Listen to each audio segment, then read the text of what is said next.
Chapter 18. Ordinary People, page 149. Exam week. The first day dawns, sunny and below zero. His car barely has time to warm up before he pulls it into the school parking lot. He leaves it unlocked. Someone might want to take a cigarette break in it, cry in it, who knows? English. On Miss Mellon's desk is a stack of plain white paper, and next to it the sheets of exam questions. She has written in her spiky up-and-down handwriting across the chalkboard, "Relax, no big deal." Nice. She really is a nice person. He sits down near the door and glances out of the window. Shadows of trees, blue on the snow. Everything glittering out there. She has not been trying to smother him, after all, just trying to be nice.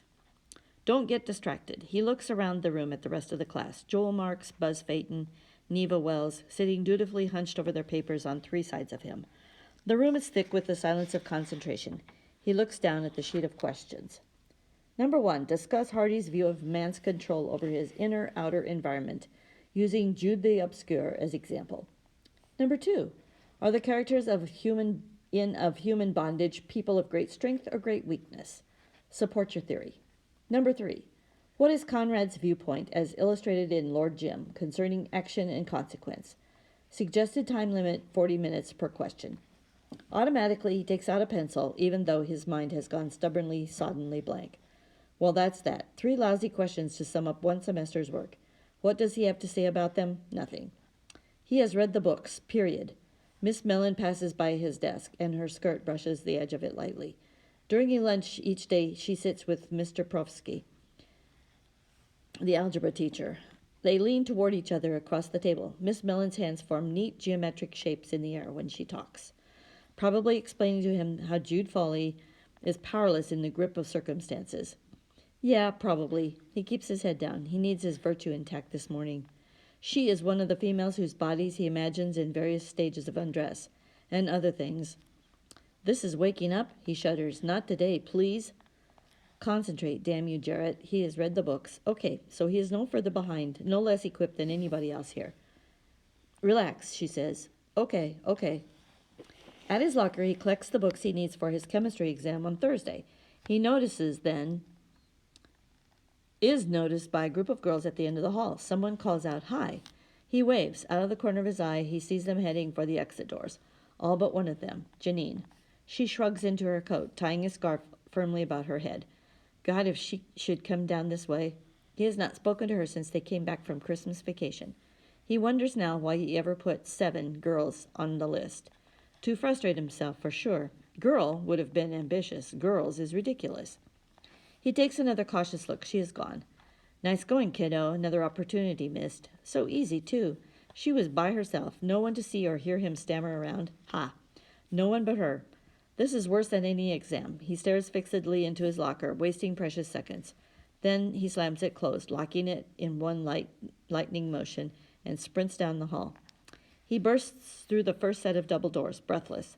She is standing in the tiny, overheated lobby, pulling on her gloves, her books balanced on the radiator. Hi. He sets his books next to her as he zips his jacket. Hi.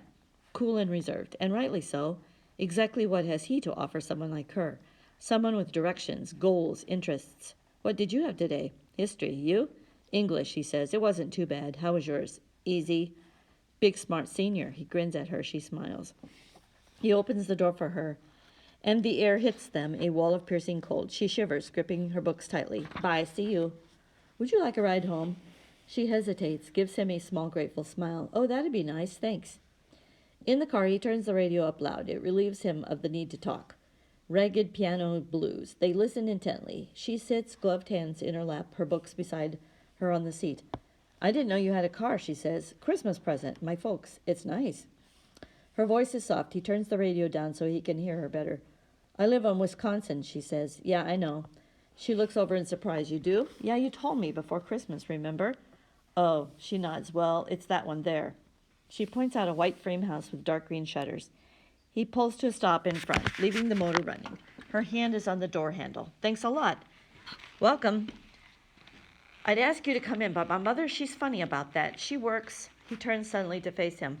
There was something I wanted to say to you. That day I said a stupid thing that day. I didn't know about your brother then. I'm sorry. Stunned, he sits there, not moving. He had almost forgotten the incident. Now it rushes back to him, an embarrassed silence while they sit. He staring out at her house, she at her hands lying limply in her lap. He gives a small brusque flick to his pants leg. You know the rest of it too? I mean, about me? Yes. Should have told her. Should have known someone would tell her. Sometime. Sure, bring it up over a Coke. Oh, by the way, whip out the newspaper clippings. Police chief, Lake Forest, reasonably certain. No drugs involved. No drugs. Part of the shame. Somehow it's not such a personal failure if you're on something. Anybody can do something crazy if he is stoned, but crazy on your own time is much more serious, damning in fact. There are worse things, Janine says, still looking at her hands. People do worse things than that. Yeah. He wants to help her through the awkwardness of the moment, but it comes out rudely as if he is cutting her off. Well, she says. Her hand moves quickly downward. The door swings open. Thanks again for the ride. I would have frozen. And she is out of the car, safe on the sidewalk, turning away, hurrying up the steps into the house. He pulls into the driveway to turn around. Nothing to be ashamed of. Maybe not. Nothing anybody particularly wants to be associated with either. The circular drive in front of the house is choked with cars, some of which he recognizes. Truan's mother's Mercedes, the Lazenby's white Pontiac, Mrs. Geth's Cadillac. He parks in front and walks up the driveway, lets himself in through the garage. As he enters the kitchen, the dining room door swings open. I thought I heard somebody trying to sneak in. Mrs. Lazenby confronts him. He smiles at her awkwardly. Hi, how are you? I'm fine, you dreamer, thinking you could get away with that. Up the back stairs without saying hello to anybody, huh? He grins. That was the plan.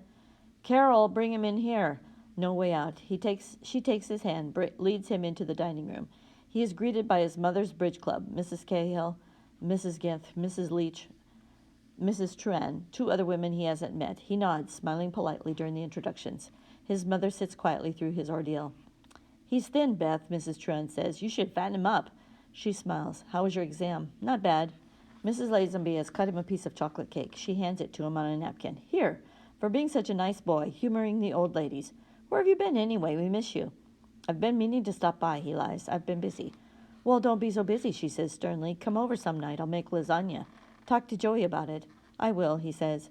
He escapes then to his room where he sits staring out of the window. The problem of connecting is partly that of fitting mood with opportunity. When he sees Lazenby's mother, he remembers their house, all warmth and friendliness, eating toast spread with peanut butter, playing catch in the backyard with Major, the fawn-colored boxer.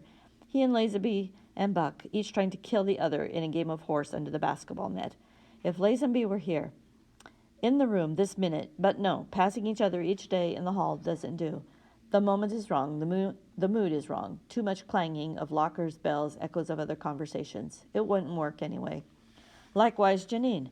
But if there were a telephone number here on his desk pad, so that when the feeling hit, he could go directly to the telephone without stopping to think or to collect himself, just dial the number and it would be done.